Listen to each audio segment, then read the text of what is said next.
Assalamualaikum warahmatullahi wabarakatuh. Salam sejahtera bagi kita semua. Kami dari kelompok 3 akan menjelaskan dan memaparkan secara rinci mengenai salah satu materi hambatan perilaku anak dan remaja. Elimination disorder. Apa sih itu elimination disorder? Jadi, elimination disorder dalam pengertiannya yakni berarti masalah buang air yang bukan pada tempatnya, di mana janin dan bayi yang baru lahir membuang kotorannya secara refleks atau otomatis. Terus kalau anak-anak gimana? Nah, setelah anak-anak semakin besar, mereka mampu mengembangkan kemampuan mereka untuk menahan refleks alami yang memerintahkan untuk buang air kecil dan buang air besar. Eits, kalian udah pada tahu belum? Ternyata dalam istilah psikologi, elimination disorder berarti gangguan yang berpusat pada eliminasi feses atau urin loh, dari tubuh yang pada umumnya tidak disadari. Woo! Pasti teman-teman pada bertanya, apa sih penyebabnya?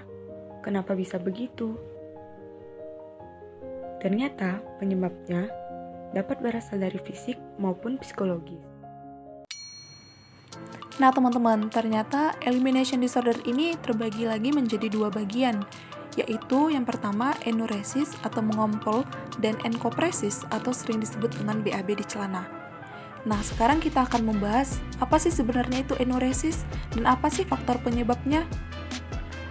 Enuresis, istilah nuresis berasal dari bahasa Yunani en yang berarti di dalam dan ouron yang berarti urin. Jadi enuresis adalah kegagalan untuk mengontrol urinasi atau buang air kecil setelah seseorang mencapai usia normal mereka untuk mampu melakukan kontrol semacam itu. Untuk didiagnosis sebagai penderita enuresis menurut DSM, anak-anak harus berusia minimal 5 tahun atau pada tingkat perkembangan yang setara dan memenuhi kriteria berikut. Yang pertama, mengompol berulang kali di spray atau celana, baik sengaja ataupun tidak disadari.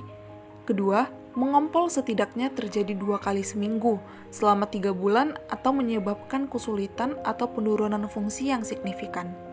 Yang ketiga, tidak ada dasar medis atau organik pada gangguan ini. Gangguan ini juga bukan disebabkan oleh penggunaan satu obat atau medikasi loh. Enuresis ini kerap sekali sering terjadi pada anak laki-laki. Karena diperkirakan 5-10% anak-anak memenuhi kriteria diagnostik menderita enuresis pada usia 5 tahun. Dan gangguan ini biasanya hilang dengan sendirinya pada saat remaja atau sebelumnya. Meskipun pada 1% kasus, masalah ini berlanjut pada saat dewasa loh teman-teman. Hai, teman-teman pada tahu nggak sih enuresis itu dibagi menjadi berapa bagian? Nah, untuk teman-teman yang masih belum tahu enuresis itu dibagi menjadi berapa bagian, mari kita simak penjelasan berikut ini. Jadi, enuresis itu dibagi menjadi 3 bagian teman-teman. Nah, yang pertama yaitu nocturnal only, yang kedua diurnal only, dan yang terakhir yaitu nocturnal and diurnal. Sekarang mari kita bahas satu-satu ya. Jadi yang pertama itu kan ada nocturnal only. Nah, nocturnal only itu sendiri terjadi ketika anak mengompol hanya saat tidur malam. Biasanya selama sepertiga pertama waktu tidurnya. Nocturnal only ini merupakan subtipe yang paling umum ditemui dan enuresis yang muncul saat tidur disebut sebagai mengompol di tempat tidur atau biasa disebut bedwetting. Melakukan kontrol kandung kemih atau bladder control pada malam hari jauh lebih sulit ketimbang pada siang hari. Saat tidur pada malam hari, anak-anak harus belajar untuk bangun ketika merasa ada tekanan dari kandungan dari kandung kemih yang penuh dan kemudian pergi ke kamar mandi untuk buang air kecil. Mengompol biasanya terjadi pada tahapan tidur yang paling nyenyak dan dapat mencerminkan ketidakmatangan sistem saraf. Nah, untuk yang kedua yaitu diurnal only. Diurnal only itu terjadi ketika anak mengompol hanya saat dia terjaga atau tidak sedang tertidur. Subtipe ini dibagi menjadi ke dalam dua kelompok, yaitu urge incontinence, yang berarti anak mengalami urinasi secara mendadak karena tidak bisa menahan kontraksi kandung kemih yang penuh dengan urin, dan voiding postponement, yang berarti anak secara sadar menunda urinasi karena alasan tertentu hingga terjadi incontinence. Lalu yang terakhir nih teman-teman, ada nocturnal and diurnal. Jika nocturnal dan diurnal ini itu terjadi ketika saat anak mengalami kedua subtipe, yakni nocturnal dan diurnal sekaligus. Jadi yang terakhir ini tuh terjadinya tuh bebarengan antara nocturnal dan diurnal. Ada 3 penyebab dari enuresis, yakni pertama, kurangnya antidiuretik hormon atau ADH selama tidur. ADH membantu mengkonsentrat urin selama waktu tidur sehingga urin lebih sedikit mengandung air yang mengakibatkan volume urin juga semakin berkurang. Menurut Norgaard, Pedersen, dan Jules, anak yang mengalami enuresis tidak mengalami peningkatan ADH seperti anak normal lainnya, melainkan volume urin mereka yang meningkat hingga melebihi kapasitas kandung kemih mereka selama tidur, dan apabila mereka tidak terbangun, maka mereka akan mengompol. Kedua, pada umumnya, anak yang sudah lebih besar atau remaja dapat merasakan apabila kandung kemih mereka sudah penuh pada malam hari, yang kemudian mengaktifkan impuls saraf yang menghubungkan kandung kemih dan otak. Impuls saraf ini dapat memberikan sinyal berupa mimpi tentang air atau pergi ke toilet yang biasanya dapat membangunkan mereka.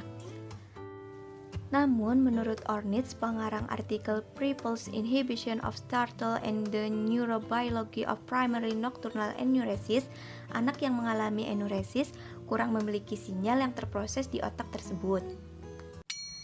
Ketiga, enuresis ini juga bisa diturunkan dari orang tuanya. Apabila kedua orang tua mengalami enuresis, maka 77% besar kemungkinan anaknya juga mengalami. Apabila hanya salah satu dari orang tuanya yang mengalami, maka 44% besar kemungkinan anaknya juga mengalami. 3, 2, Ada 2 jenis enuresis, yaitu pertama, enuresis primer merupakan bentuk gangguan yang paling umum yang ditandai oleh mengompol pada malam hari, bersifat persisten yang belum pernah membentuk kontrol urinasi pada malam hari. Hal ini disebabkan oleh penundaan pendewasaan yang memiliki dasar genetik. Kedua, enuresis sekunder merupakan tampak tidak dipengaruhi secara genetik dan terjadi pada anak-anak yang memiliki masalah mengompol setelah mampu mengontrol urinasi.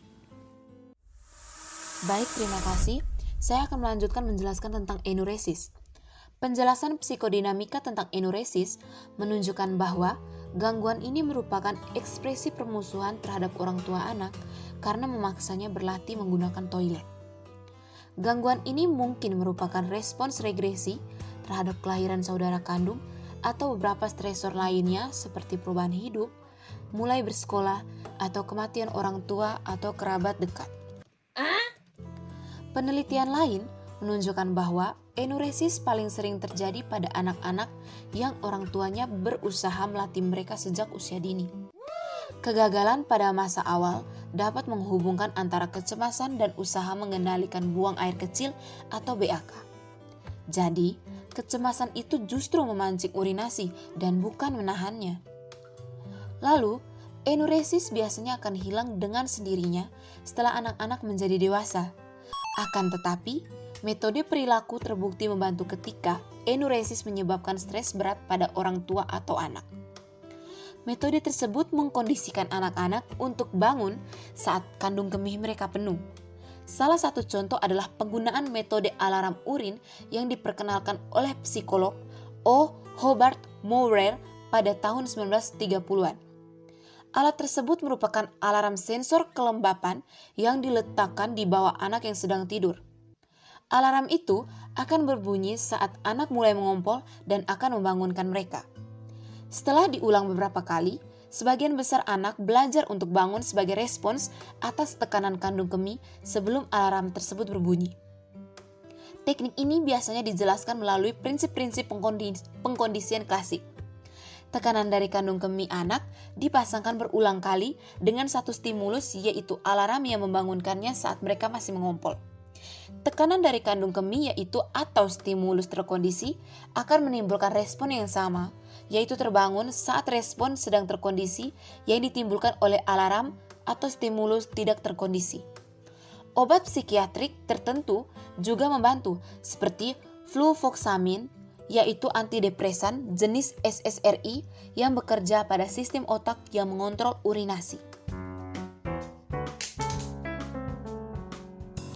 Oke, kita lanjut lagi ke bagian kedua dari enoresis, yaitu enkopresis. Enkopresis berasal dari bahasa Yunani yang terdiri dari dua kata, yaitu en dan kopros yang berarti feses. Feses adalah sisa pencernaan dari zat-zat yang tidak lagi berguna bagi tubuh seperti partikel makanan yang tidak tercerna, bakteri, dan garam. Enkopresis adalah kurangnya kontrol terhadap keinginan buang air besar atau BAB, baik disengaja ataupun tidak, yang bukan disebabkan oleh masalah organik. Sekitar 1% anak berusia 5 tahun menderita enkopresis menurut APA 2013. Seperti enoresis, gangguan ini paling sering terjadi pada anak laki-laki, namun tidak menutup kemungkinan hal ini bisa terjadi kepada anak perempuan, namun mungkin tidak sering. Buang air besar dapat dilakukan secara sengaja atau tidak dan bukan disebabkan oleh masalah organik, kecuali kasus terjadi konstipasi. Faktor-faktor penyebab enkopresis adalah tidak lengkapnya pelatihan menggunakan toilet training yang terlalu agresif dan terlalu cepat dimulai, dan status psikososial seperti kelahiran saudara kandung atau mulai bersekolah. Enkopresis tidak sama dengan enoresis. Biasanya enkopresis terjadi ketika siang daripada malam hari, jadi sangat memalukan bagi anak. Teman sekelas sering menghindari, mengejek, mencemooh, atau lebih parah lagi, membuli anak yang suka BAB di celana. Karena kotoran memiliki bau yang menyengat, guru sering kesulitan untuk berperilaku seolah-olah tidak terjadi apa-apa. Akhirnya, orang tua juga merasa kesal dengan kejadian tersebut karena berulang-ulang dan dapat meningkatkan tuntutan mereka terhadap pengendalian diri atau self-control dan pemberian hukuman yang berat jika terjadi kegagalan. Akhirnya anak-anak mungkin mulai menyembunyikan celana dalam yang kotor, menjaga jarak dengan teman, atau berpura-pura sakit agar tetap ke sekolah. Namun hal tersebut dilakukan anak untuk menghindari teman-teman mereka di sekolah yang suka mengejek, mencemooh maupun membuli. Dan mereka juga bisa melakukan hal tersebut untuk menghindari hukuman yang diberikan oleh orang tua mereka. Tingkat kecemasan mereka terkait BAB di celana pun meningkat. Karena kecemasan yang melibatkan rangsangan cabang simpatis dari sistem otonom mendorong pergerakan usus, maka kontrol pun menjadi lebih sulit. Itu sebabnya penderita enkopresis lebih banyak masalah emosional dan perilaku. Jika BAB di celana secara disengaja, hal ini biasanya sering dihubungkan dengan konstipasi, impaksi, atau retensi, yang menyebabkan keluarnya kotoran secara beruntun. Konstipasi dapat dikaitkan dengan faktor fisiologis seperti ketakutan yang berhubungan dengan BAB di tempat tertentu, dengan perilaku negativistik atau menentang yang lebih umum. Konstipasi juga dapat dikaitkan dengan faktor fisiologis seperti akibat penyakit atau pengobatan, dan juga enkopresis yang disengaja yang sangat jarang terjadi. BAB di celana atau soiling sering terjadi setelah pemberian hukuman yang berat, terutama pada anak-anak yang sudah sangat stres atau cemas.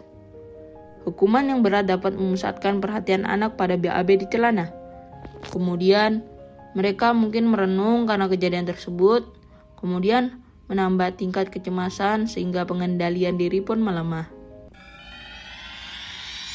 Gimana sih penanganan enkopresis? Salah satu penanganan enkopresis yaitu dengan terapi. Penanganan ini biasanya melibatkan orang tua yang memberikan penghargaan atau reward dengan pujian atau cara lainnya atas keberhasilan upaya pengendalian diri dan menggunakan hukuman ringan untuk kejadian yang terus berlanjut. Misalnya nih, mengingatkan secara lembut kepada anak agar lebih memperhatikan rasa ingin BAB dan meminta anak untuk membersihkan celana dalamnya sendiri. Jika enkopresis bersifat persisten, evaluasi medis dan psikologis yang menyeluruh akan disarankan untuk menentukan kemungkinan penyebab atau penanganan yang tepat. Berdasarkan materi di atas, jadi gimana teman-teman? Udah pada tahu kan mengenai elimination disorder? Nah, baiklah kalau begitu sekian penjelasan dari kelompok kami mengenai elimination disorder. Semoga apa yang telah disampaikan dapat dipahami dan bermanfaat bagi kita semua. Atas perhatian teman-teman, kami ucapkan terima kasih.